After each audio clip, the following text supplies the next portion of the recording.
Kitchen में घड़ी ढूंढकर निकाली हुई जैम की डब्बी में उंगलियां घुसाकर वो मुंह में डाल रही थी, तो दूसरी तरफ काउंटर पर मुख्तलिफ बर्तनों को रखकर स्लाइस बटर मौजूद थे। आलिम खामोशी से सामने खड़ा उसकी हरकत मुलायजा कर रहा था, अलबत्ता माथे पर बल पड़े थे। एक बात बताओ आरिफ भाई, ये जो मेरा शोहर है ना, ये बड़ा ही कंजूस आदमी है। कंजूसी से मुझे चीज़ें खिलाता है और रोक टोक बहुत करता है, जैसे पैदाइशी डॉक्टर हो। मुंह बसोरी बोली और बिस्कुट के पैकेट से निकालकर मुंह में डाला। ओह! आलम ने उसके ख्यालात सुनकर लफ्ज़ उकेड़े। मतलब आज उसकी विज का उसके किचन पर हमला था, जहाँ हर चीज़ नीचे जख्मी पड़ी अपनी किस्मत पर मातम करना थी। लूज पर शर्ट पर वाइट कैपरी पहने, दुपट्टा एक तरफ आधा कंधे पर और पूरा ज़मीन पर लटकाए, लूज बालों की पोनी बांधे, अपनी खौफनाक सरापी के साथ वो उसकी बुरी आंखों में चमक बनकर उतर रही थी। एक बात है, वो खाना बहुत अच्छा बनाते हैं, मेरे पापा की तरह। वो मुस्कुराई, जिससे सुर्ख पंखड़ियों के बीच से नुमादार होते सफ़ेद छोटे छोटे मोतियों जैसे दांत उसकी तवज्जो खींच गए। आप जवाब क्यों नहीं दे रहे? वो कैबिनेट से टटोल कर एक डब्बी निकालती काउंटर पर लाई। आलम उसके हाथ में सुर्ख मिर्चों की डब्बी देखकर चौंका। उससे एकदम सारे इरादों पर पानी फेंककर उसके समेत कदम बढ़ाए। जब हूर ने वो डब्बी खोलकर नाक के करीब करते सूंघनी थी कि क्या भला है, पर उससे पहले एक मिर्च का कतरा भी उसकी नाक के नथनों से घुसकर उसे रुला था। आलम ने झपट कर लिया उससे। आप कब आए और यहाँ? ये उसकी मखसूस करून की खुशबू के हवासों पर सवार होने पर हूर को समझ नहीं आया क्या करे। उसकी शर्ट को मुट्ठियों में थामे बौखलाई हुई थी जब आलम हाथ बढ़ाकर कैबिनेट में वो मिर्च की डब्बी रख रहा था। क्या कर रही हो यहाँ? उसका दुपट्टा उठाकर उसके गले में डालते उसका हाथ पकड़ा, यहाँ से ले जाने के लिए। वो वो आपका लंच तैयार कर रही हूँ आलम। अपना हाथ मरोड़ कर निकालते हुए वो बेबसी से बोली, जबकि उसकी बात सुनकर आलम ने उसके चेहरे की सुर्खी को घूरा। हम्म, मतलब मेरा प्यारा बच्चा अब मेरे लिए लंच तैयार करेगा? उसके चेहरे को चूमती लटकों उंगली की मदद से कान के पीछे और उससे वो बोला। बूढ़ ने मुस्कुराकर झट से सर हिलाया। क्या बनाएगा लंच में मेरा बच्चा? किचन की बिगड़ी हालत पर नजर डालते वो मुस्कुराए पूछ रहा था, जबकि किचन में उसकी पहली एंट्री नहीं। सारे मसाला जात को अपनी औकात दिखाते जमीन पर फैला दिया था खुशबू के आवाज से। जी, वो सोच रही हूँ क्या बनाऊँ। आप जाएं, फ्रेश हो जाएं, तब तक मैं आपके लिए खाना बनाती हूँ। झिलमिलाते चेहरे के साथ वो पल को खुशी से आंखें मीची बोली। आलिम ने उसे देखकर लब भींचे। मैं जा रहा हूँ चेंज करने, पर अगर खाना अच्छा नहीं होगा तो सज़ा मिलेगी, ठीक है? उसकी सुर्ख अनार जैसी भूली काल उंगलियों के पोरों पर सहलाते वो उसके लरस्सी पलकों को देखता बखेड़ा संवारने लगा। उसके दूर होते ही हुरुलैन ने अपना रुका हुआ सांस बहाल किया और गाल पर उसकी उंगलियों के दुखते लम्स को महसूस करती अपने हाथ से छूकर मुस्कुराई और 2 मिनट में उसकी मतलूबा चीज़ें काउंटर पर रखकर वो मसाले वाले कैबिनेट को लॉक लगाए उसके पास आया। खाना एकदम टेस्टी होना चाहिए डार्लिंग। एक बार फिर उसे जैसे फोन करता एप्रन बांधकर उसके माथे पर भरोसा देते उसका दुपट्टा सेट किया कंधों पर और दूसरे पल वहां से लंबे डाक भरता सीढ़ियों की तरफ बढ़ गया। वो लैन जो काउंटर से कमर टिकाए उसके शहर में जकड़ी खड़ी थी, उसके कदमों के दूर जाते आवाज पर फिजा में रची बसी उसकी करोन की खुशबू में गहरा सांस लेकर मुड़ी। उससे हाथ बढ़ाया तो उसे वहां वही अपने निकाले हुए स्लाइस मक्खन जैम सब वहां मौजूद थे। वो खुश होती स्लाइस और मक्खन के साथ जैम लगाती, फ्रिज के पास आई, उसे खोलकर अंदर हाथ डालती, वहां से बॉयल अंडे और जेली निकालकर वापस काउंटर के पास पहुंची। हाथ मारकर स्लाइस की मौजूदगी को महसूस करती वहां जेली लगाने लगी और साथ ही अंडे को उंगलियों की मदद से टुकड़े करती उस स्लाइस पर रखकर अब सोचने लगी और क्या डाले कि आलम को ज़्यादा टेस्ट आए। यकीनन इस सब का टेस्ट मुंह में जाएगा, मेरी कुकिंग पर फख्र करेंगे। उसकी सोच थी कि जब ये सब मज़ेदार चीज़ें मिलेंगी तो एक मज़ेदार टेस्ट दरियाफ्त होगा। तभी सोच सोच कर खुश हो रही थी। अगर मैं मिर्च और लेमन का रस डाल दूं तो कितना मज़ेदार हो जाएगा यकीनन। वो चुटकी बजाए वापस फ्रिज के पास आई और उससे लेमन और हरी मिर्च निकाली। बड़ा बनाती हूँ कबाब, ताकि हम दोनों खा सकें। उससे हाथ मारकर अंदर से दूसरी स्लाइस उठाई और बाकी की अंदर फेंक दी। उसी तरह उसके फेंके हुए बॉयल एग फर्श पर गिरे, वो कोने में चले गए थे और अब लेमन हरी मिर्च कुछ फ्रिज में तो कुछ नीचे आ गई थी। वो देखे तो फिर से किचन की बनाई की हालत को संवार सके। उसके मुताबिक वो कुकिंग काफ़ी नफासत से कर रही थी। जिसे सफाई पसंद आलम ज़रूर अपनी बीवी से मुतासिर होगा। छुरी उसे ढूंढने से नहीं मिली। छुरी उसे ढूंढने से नहीं मिली। इससे दांतों के नीचे लेमन को रखकर उसे सोच दिया, जिससे उसका पूरा मुंह खट्टा हो गया। वो सटपटा गई और छुरछुरी लेकर लेमन मुंह से दूर किया। निचोड़कर अगले पल उन स्लाइस पर डाला। साथ ही हरी मिर्च को तोड़कर स्लाइस पर रखते ऊपर डबल स्लाइस रख दिया। आह, मेरी पहली डिश तैयार। एकदम उछलकर उससे ताली बजाई कि पाँव के नीचे आते बॉय एक जख्मी हो गया। एह, ये किचन की सफाई किसने की है? पता नहीं क्या पाँव के नीचे आ गया। एप्रन उतार कर दुपट्टे से अपना पाँव साफ कर दी।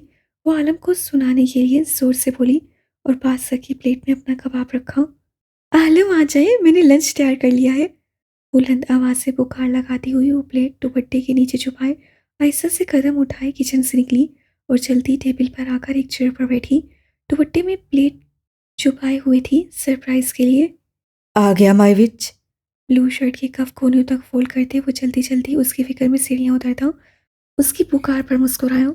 टेबल की तरफ बढ़ते उसे सरसरी सी नजर किचन की तरफ डाली और वहां बिखरा पड़ा किचन देख पल को थम गया।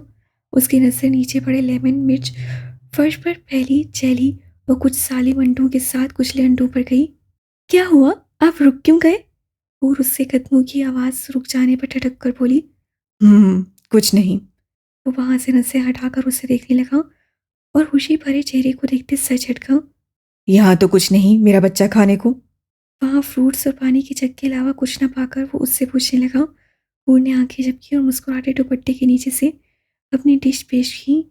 वो सामने प्लेट को रखती खुशी से बोली, टंट्रा।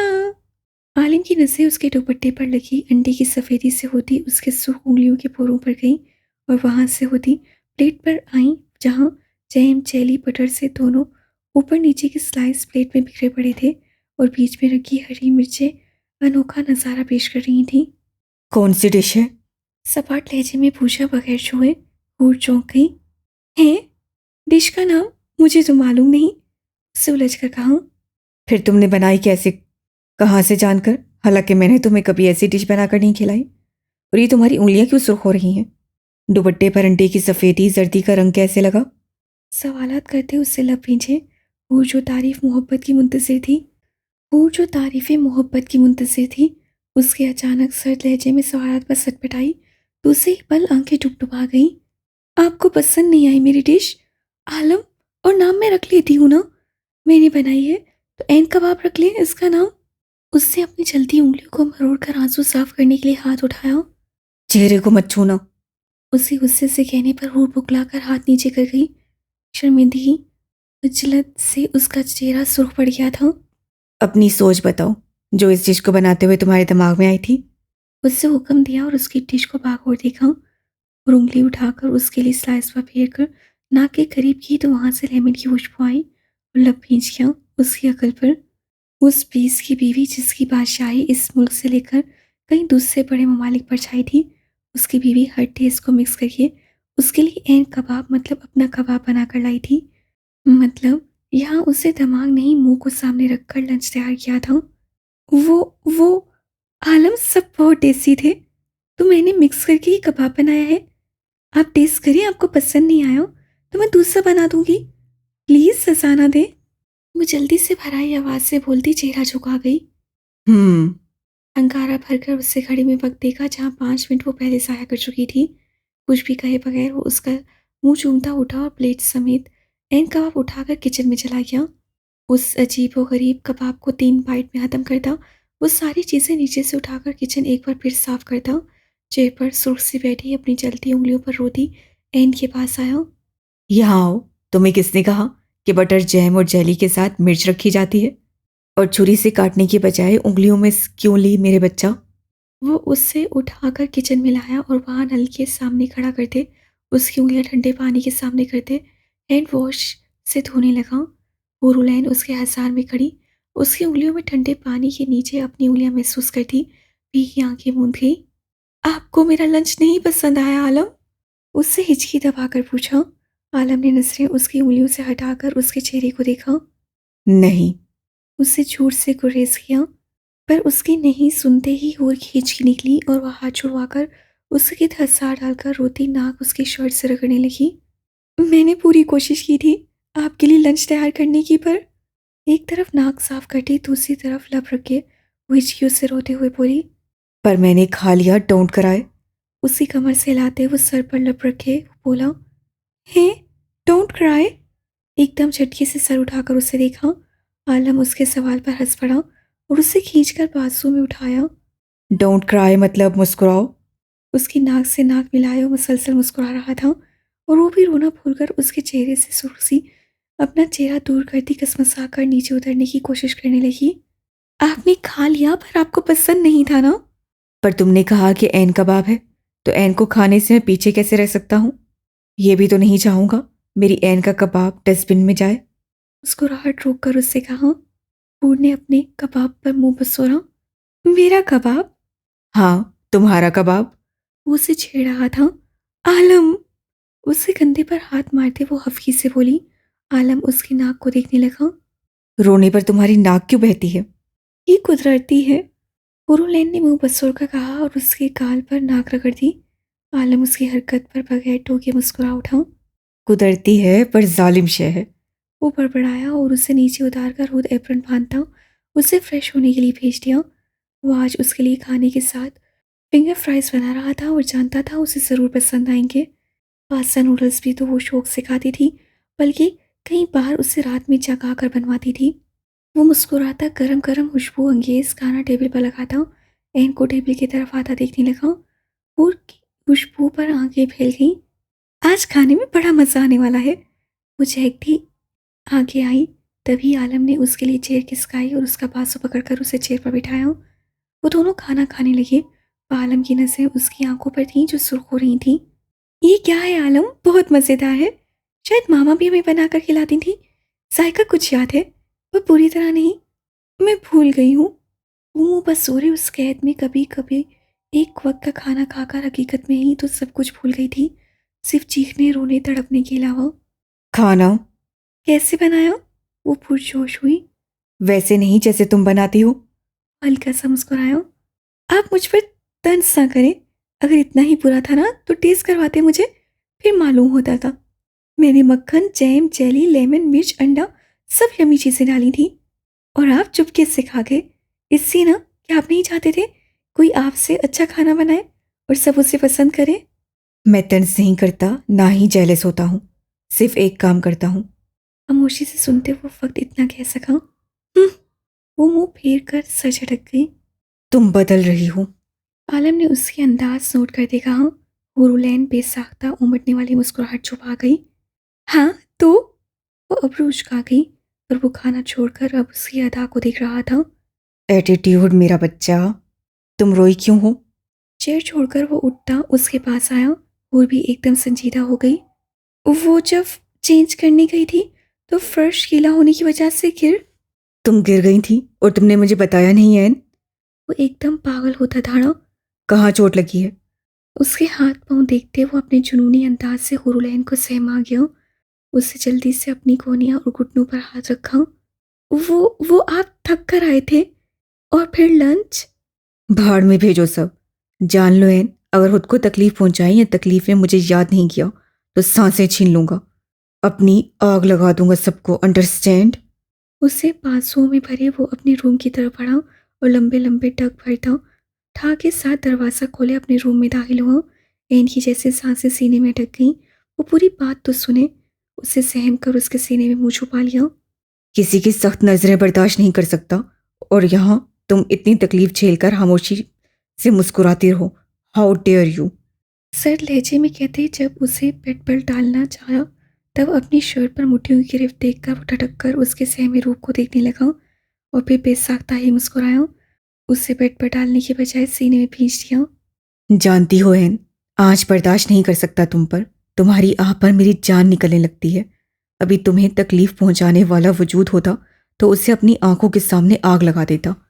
अगर फिर भी आंसुओं की नमी होती तो दुनिया के साथ खुद को आग लगा देता। उसके सर पर झुककर पौसा देते उस साइड टेबल पर रखा अपना सेलफोन उठाकर अपने आदमी को लेडी डॉक्टर लाने का हुक्म दिया। कहाँ दर्द हो रहा है बताओ मुझे, मेरा बच्चा शाबाश। उसे बेड पर लेटाए। वो उसकी शलवार को ऊपर घुटने से करते वहां टांगों पर नीले कट के निशानों के साथ हल्का सा सुर्ख धब्बा देखने लगा। और वही सुर्ख धब्बा कोहनी पर देखा तो उससे पहले फर्स्ट एड बॉक्स से जेल निकाल कर उसके घुटने और कोहनी पर लगाया और वहाँ हल्का सा मसाज करने लगा। कुछ देर पहले ही उसकी इस कदर जुनूनी बातें सुनकर वो सहमी हुई थी, डरी हुई भी थी कि अगर ये उसका आलम ना होता या उसे वो नहीं जानती होती, उसके नर्म रहम दिल दिल से वाकिफ ना होती, तो अब तक चीख चिल्लाकर वहाँ से भाग जाती। पर उसका आलिम सिर्फ उससे में कह रहा था कि वो ऐसी बेरहमी नहीं दिखाता। उससे खुद कहा था वो ज़्यादा बुरे लोगों को सिर्फ थोड़ी तकलीफ देता है और उन्हें सजा देकर सुधार लेता है कि वो मरकर दोबारा बुरे काम नहीं करते। वो बिगड़े हुए लोगों को सिर्फ हाथ तक की तकलीफ देता है, मुक्का या थप्पड़। वो मुतमिन थी बहुत, पर वो नहीं जानती थी ये नरमी, ये जुनून सिर्फ उसके लिए है, उसकी शहजादी के लिए है। मोहब्बत जो सोई हुई थी, बाकी दुनिया जानती थी वो कितना रहम दिल है कि मुकाबिल का पेट फाड़ कर उससे उसके आंसू निकाल कर नोच लेता था, तब भी हाथ नहीं कांपता। वो पाँव तले फड़फड़ाते दिल को कुचलता, पल रस्सा नहीं। पर वो कितना नरम दिल था ये कौन जाने। वो तो सिर्फ वही देखती थी जहाँ उसका शहजादा उसे रखे बैठा था, सुनहरी दुनिया में, जहाँ उसके संग रंग रंग तितलियाँ महवरे रक्स थीं और उसका प्रिंस उसके दिल की दुनिया पर हुक्मरान था। वो उंगलियों के नर्म गर्म पोरों से मसाज करता उसकी तरफ नहीं देख रहा था। ब, ब, बस प्लीज। बिलाहिर वो बर्दाश्त नहीं कर पाई तो धरती बोल उठी। साहिर ने कुछ चौंक कर उसकी तरफ देखा। पेशानी पर चमकते नन्हे नन्हे शबनम के कतरे, सूर तमतमाते धमकते रुखसार, घनी स्याह खमदार पलकों का बाढ़ आरज़ू पर गिराए फड़फड़ाते सू शिंगराफी लब जो उसके धकते लम्स की हिद्दत से घबरा कर उससे सफ़ेद मोतियों की कैद में अपना निचला लब दबाया लिया था। सफ़ेद मेदे से रंगत थक कर लाल हो गई थी। उसके सरापे पर नसें डालते आलिम को उसकी हालत का बाखूबी अंदाज़ा हो गया। तभी पता नहीं उसके मन में क्या समाई, पूरी मुतबस्सिम आंखों से उसकी सांसों की मध्यम रफ्तार देखते उससे उंगलियां टांगों पर फेरी। आलम। अगले ही पल जहां एन चाहिए थी वहीं आलम का जोरदार कहकर रूम की फिजा में गूंजा। वो हंस रहा था उसकी मासूमियत पर। हाय मेरा मासूम बच्चा। आप बहुत बुरे हैं आलम, वो हफीज से बोली। तभी रूम में नॉक करके उसके बाहर खड़े आदमी ने ली डॉक्टर को अंदर भेजा। वो सलाम करती आलम के इशारे पर एन की घुटने और कोहनी का मुआयना करने लगी, पर वहाँ कुछ ना पाकर वो अजीब नजरों से आलम को देखने लगी। वहीं आलम परेशान से उसे देख रहा था। परेशानी की बात नहीं सर, आपकी बीवी बिल्कुल ठीक है। डॉक्टर मुस्कुराहट दबाए प्रोफेशनल अंदाज अपनाया। वहीं आलम ने अपनी आबरू उठाई, पर डॉक्टर एन के सुख दुखते फूले रुखसार देखकर दिल से मजबूर होती उस हसीन मुजस्मे को छूकर जैसे यकीन करना चाहती थी कि असल में ये मुकम्मल हुस्न की मलका लड़की है। उससे उंगलियां बढ़ाईं, पर उसकी उंगलियों तक पहुंचने से पहले ही उसे खुद पर जैसे बिखरे खूंखार शेर की आंखें महसूस हुई। हरासा होते उससे आलम की तरफ देखने लगी, फिर तो जैसे सांस रुक गया। कुछ देर पहले जो इंसान बना परेशान हुए बैठा था, इस वक्त उसकी जरूरत पर पूरी खून आशाम नजरों से घूरता उस डॉक्टर को बदहवास कर गया। सॉरी, मैं वो। उसे समझ नहीं आया क्या कहे। तभी आलम ने वॉलेट से फी निकाल कर उसके सामने रखी। उस लेडी डॉक्टर ने बगैर हुरुलैन की तरफ देखने की गलती करते अपना बैग उठाया और वहां से जाने लगी। तकलीफ तो नहीं होगी उसे? कुछ बताए बगैर जा रही हो? मोदी खाने के लिए बुलाया था? उससे जाते देखकर पीछे से गुस्से से आलम ने कहा। हुरुलैन गहरा सांस भर कर रह गई। डॉक्टर सटपटा गई। अजीब आदमी था, देख नहीं रहा था। मामूली सी चोट थी, सिर्फ 2 सेकंड का दर्द, और जहाँ चोट का बताया गया था वहाँ तो छोटी खराश नहीं थी। जी नहीं, कोई तकलीफ नहीं होगी। वो बगैर उसकी तरफ देखे उलझी सी इनकी खूबसूरत पाँव के तले पर नीले निशान देखती बोली। क्या बकवास है, मालूम है इससे तकलीफ में कितने आंसू बहाए हैं, और तुम्हारा कहना है कोई तकलीफ नहीं। वो भड़क उठा डॉक्टर की इतनी लापरवाही पर, क्योंकि सर आपने उन्हें बहुत हसास बना दिया है। ये मामूली चोट बच्चे भी। साबर, ले जाओ इसे। उससे अपने बाहर खड़े आदमी को नाकावारियत सिखाऊं और उससे फौरी तौर अमल किया। डॉक्टर को लेकर चला गया। आलम, ठीक कह रही थी डॉक्टर, मामूली चोट थी। आपने मेरी पूरी बात नहीं सुनी। मैं मुंह के बल गिरने वाली थी, ये कोहनी और घुटने ने बचा लिया, और रोई सिर्फ इससे कि डर गई थी। एहन उसका गुस्सा समझती तहम्मुल से बोली। तुम उस साइको डॉक्टर की बात पर यकीन मत करो और चुप करके लेट जाओ। टपक कर कहते उसका सर अपने सानों पर रखा और बालों में उंगलियां फेरी। तभी दरवाज़ा नॉक हुआ और यह सुनते ही आरिफ परेशान सूरत लिए अंदर दाखिल हुआ। क्या हुआ हैरियत, डॉक्टर क्यों आई थी? वो परेशान सा अंदर दाखिल हुआ। हाँ वो। नहीं भाई, कोई परेशानी वाली बात नहीं, वो बस मैं गिर? गिर से क्या मुराद? तुम गिर गई थी? हुरुलैन, तुम ठीक हो? तुम्हें कहीं चोट तो नहीं आई? ज़्यादा तकलीफ हो रही है तो मैं किसी अच्छी डॉक्टर को बुलाता हूँ। ये तो मुझे पूरी साइको लगी, बड़बड़ाती जा रही थी। आरिफ बौखला गया और रैन जो आलिम की बात काट कर उसे समझाने लगी थी, आरिफ को यूं अपनी बात काट कर फिर इतनी परेशानी, बौखलाहट का शिकार होने पर सिच होती आलम के सानों में मुंह छुपा गई। परेशानी वाली बात नहीं आरिफ, तुम जाओ खाना खाओ। आलम ने मुस्कुराती नजर एन पर डालते हुए आरिफ से कहा। वो शशोपंच का शिकार हो गया। पर आलम, एन को तकलीफ हो रही होगी, हमें डॉक्टर को। वो ठीक है, तुम जाओ। उसे सपाट लहजे में कहा। आरिफ लब भींच कर एक परेशान मुस्सिब नजर एन पर डालता जाने लगा। भाई मैं गिरी नहीं थी, बच गई थी, सिर्फ थोड़ी डर गई, जिसकी वजह से आपके आलम साहब ने मुझ पर गुस्सा किया बुरी तरह। असूलन तो मुझे यहाँ से चले जाना चाहिए, पर फिर भी मैं पड़ी हूँ यहाँ। आरिफ के जाने के बाद उसका सर तकिए पर रखते हुए उसकी तरफ झुका। आलम, मुझे कुछ आराम करना है, वो कहकर चेहरा मुड़ गई, जिस पर आलिम की नजरों के सामने उसके रुखसार आए और कुछ देर पहले की डॉक्टर की जरूरत। अच्छा, फिर अपनी नींद पूरी कर लो। वो चुप कर सरगोशी में बोला। पहले तो एन नहीं समझी और फिर जब दिमाग में बात आई तो सुर्ख होती उसके बेबाक होने पर आंखें मीच गई। आलम मुस्कुराता उसके गाल थपथपाकर वहां से निकला और डोर लॉक किया। उसके जाते ही एन ने गहरा सांस लिया और फिर आने वाली उसकी शिद्दू जिसारतों का सोचती शर्माई फुकलाई अपने बाजू में तकिया भींचकर आंखें मूंद गई। जबकि आलम रूम से निकलते ऑफिस का रुख किया, जहां कर्नल उसके इंतजार में थे। राब्ता होते ही उन्होंने मुस्कान की बहादुरी को सराहाया। आलम महज मुस्कुरा दिया, उससे खुद अपने साथियों पर फख्र था। फिर जमान के बाबत बात हुई।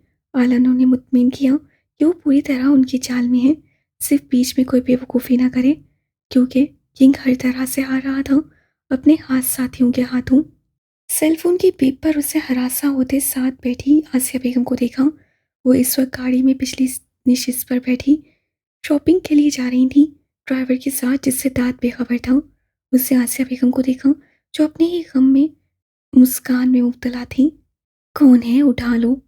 गाड़ी की खामोश फिजा में सेलफोन की बीप वाज़ेह सुनाई दे रही थी, जिस पर आसिया बेगम ने देखते नागवारी से कहा।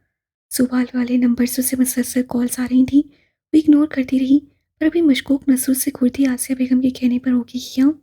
अस्सलाम वालेकुम राबी, कैसी हो? वो बशाशत से बोली, हालांकि दूसरी तरफ गहरा सकूत था। आपको मुझ पर यकीन नहीं आ रहा ना मिसेस दाऊद अलिफ? अब अपनी आंखों से देख लीजिएगा, वही है आपका शोहर, जहां आप लोग जा रहे हैं। आपसे सिर्फ छोटा सा अर्ज है कि उन्हें देखकर एक कॉल जरूर करना, सारा झूठ सच सामने आ जाएगा। दूसरी तरफ कहकर कॉल डिस्कनेक्ट कर दी गई और वो अपनी अबतर सांसें खौफसदा बढ़ती रंगत वहीं बुत बनी रही। क्या हुआ नूर, सब ठीक है मेरी बच्ची? उसकी लटकी मानित सफ़ेद रंगत देखकर आसिया बेगम को तशवीश हुई। उन्होंने कंधा हिलाकर उसे होश लाया। "क- कुछ नहीं, वो रावी थी, मेरी दोस्त। उसकी अम्मी की तबीयत ठीक नहीं, बस वही।" बहुत हिम्मत जमा करते उससे झूठ बोला और खिड़की के बाहर देखती गहरे सांस भरने लगी। ये एहसास ही सुहाने रूह था कि वो इस सब के पीछे है। कैसी जिंदगी थी, कैसा कैद था। एक गुंडा दरिंदा पूरी तरह उसके पीछे पड़ गया था और वो ना अपने शोर से जिक्र कर सकती थी, न बुरहान से। आंसू सोच कर ही झलक पड़े, जिन्हें छुपाकर दुपट्टे से साफ करती वो सीधी हो बैठी। अगर तुम कहो तो तुम्हारी दोस्त के पास चले। आसिया बेगम मुतफक्किर होकर बोली। नूर ने नफी में सर हिलाया तो उन्होंने उसका सर अपने कंधे पर लगा लिया। सहारा पाते ही वो फूट फूट कर रोना चाहती थी, पर यहाँ पब्लिक प्लेस का ख्याल करती जहर भरा खून पी गई। शॉपिंग मॉल के सामने गाड़ी के रुकते ही वो दोनों बाहर निकली। नूर ने सरसरी सी नजर फेरी और आसिया बेगम के पीछे जाने लगी। वो भूलना चाहती थी, सब कुछ इग्नोर करके अपनी जिंदगी में भरना चाहती थी, पर कहीं कुछ था जो उसे खटक रहा था, कुछ था जो उससे छुपा था। जहां उसकी बहन का गायब होना, एक 20 का अंधी लड़की की मदद करना, क्योंकि रेस्टोरेंट के पेपर्स उन्हें वापस मिल गए थे और वो जानती थी ये सिर्फ उसे मजबूर बनाकर साथ रखने के लिए उस आदमी ने चाल चली थी और वो कामयाब भी ठहरा था। उसकी बहन चंद हफ्तों में पूरी तरह उसके शहर में झगड़ी उसकी असीर थी, जैसे इंतजार में ही उसके थी। वहीं दाद का अरसे से गायब होना, फिर एक पतला मजबूत दर हकीकत बुस्सिल दाद का आना, कैसी जंजीरें थीं जिसकी कड़ी कड़ी उलझी हुई थी। सब कुछ उसके सर के ऊपर से जा रहा था, कुछ समझ नहीं आ रहा था। सर झटक कर तवील सांस भरा कि दफ्तर ठड़क गई। उससे चौंक कर बाएं जाने देखा और अगले पल जैसे सांस सीने में अटक गई। वो सच में वहां था और उसकी नसों का मरकज वही उस दिन वाला फकीर था जो नूर को सुबह बी के पास जाते बाहर घरों के सामने खड़ा मिला था। उसके वजूद में सर्द लहर सी दौड़ गई, हाथ पांव जैसे बेजान हुए। उसके वजूद में सर्द सी लहर दौड़ गई, हाथ पांव जैसे बेजान हुए। दिल कह रहा था भाग जाओ, छुप जाओ, और दिमाग कह रहा था आज जान ही लो कि हकीकत क्या है। और फिर अलिफ को जाते देखकर नूर एकदम मुड़ी। नूर कहाँ? उसे भागते देख आसिया बेगम पुकला गई। ताई अम्मी, 2 मिनट, मेरे दोस्त से बात करनी है। यही है, आप शॉपिंग करें, मैं आती हूँ। उससे मोबाइल मुट्ठी में थामा और जल्दी से कहकर उनकी अरे सुनने से पहले वहां से भागी। ये लड़की भी ना। आसिया बेगम उसे नीले दुपट्टे में वहां से भागते देखकर सच अटकती ड्राइवर के साथ अंदर बढ़ी ताकि वो बैग थाम सके। उससे नजरों में अलिफ को रखते रोड क्रॉस किया और फिर छोटे कदम लेती धड़कते दिल पसीने से नम मौत का जैसे पीछा कर रही थी। और फिर आगे जाकर वो फकीर एक तंग सी गली में दाखिल हुआ। अलीफ भी जैसे महसूस कर चुका था कोई उसका पीछा कर रहा है, इससे उससे एकदम पलट कर देखा और जो नूर उसका पीछा कर रही थी यकदम गली से कुछ दूर खड़े गोलगप्पे वाले की आड़ में हो गई। उसे जल्द अज जल्द उस आदमी को पकड़ना था, इससे पहले वो मौका देखकर भाग जाए। उसे यकीन तो था कोई पीछे है, पर ये कोई नूर होगी उसे अंदाजा नहीं था। वहीं उसकी बढ़ती जरूरत पर दांत भी थी और आगे बढ़ गया। उसके हाथ में बड़ा सा खंजर था जिसे वो हाथ में छुपाए उस फकीर के पीछे जाकर खड़ा हुआ जिससे घर का दरवाजा नॉक करना चाहा। पर दूसरे ही पल पलट कर वो कटोरा अलीफ को मारा जो उसके कंधे पर लगा और मैले थैले जिसमें आटा भरा हुआ था उससे गन निकाल कर अलीफ के माथे पर रख दी। तुम्हें क्या लगा अलिफ, ऐसे ही पकड़ लोगे? वो हंसा और अलीफ को उसकी उर्दू से अंदाजा हो गया कि यहाँ का नहीं था, मतलब ये इसराइल या कतर से आए गए थे। पकड़ तो लिया है जानी। तमस्सर से कहकर उसने एकदम हाथ घुमाया उसके पेट पर। सबसे पहले देख लेना चाहिए सामने वाले के पास हथियार हैं कि नहीं दिल पर। जहाँ उस आदमी ने दहाड़ कर पेट पर हाथ रखे थे अलिफ ने झपट कर उसके हाथ से गन छीनी, पर मुकाबिल बिफर कर उस पर टूटा और दोनों गुत्थम गुत्था होते नीचे गिरे। गन और हंजर कुछ फासले पर जा गिरे थे और दोनों एक दूसरे की जान हाथों से लेने की दर पर थे। अलिफ ने सुर्ख रंगत से अपने गले पर दबाव बर्दाश्त करते अपना घुटना सीधा उसे कट हुए पेट पर मारा। दूसरे ही पल फिजा में दिल दहला देने वाली चीख गूंजी, पर वक्त अलिफ ने उसके मुंह पर अपना बूट समेत पाँव जमा दिया। वो फड़फड़ा कर रह गया। बताओ सामान कहाँ है? वो पेट पर लगे हंजर के वार और घुटने से दर्द में तड़प रहा था। अलिफ ने पूरी तरह कब्जे में लेकर उसके मुंह से बूट हटाया तो उसकी थोड़ी और होंठ कुचल गया थे। मुझे नहीं मालूम। वो नीला पड़ने लगा जिस पर अलिफ शॉक्ड हुआ। क्या उससे पहले ही कुछ खा लिया था? Oh shit, damn it. गुस्से से उससे एक पाँव से हंजर करीब किया और उठाकर उसके गले पर घुमाया, साथ ही मुंह पर सख्ती से हाथ रख लिया। और दूसरी तरफ ये सब देखती नूर थर थर कांप रही थी। अगर दीवार का सहारा न होता तो जरूर जमीन बोस हो जाती। ओह मेरे खुदाया, ये कैसा हैवान है, इससे एक फकीर को भी मार दिया।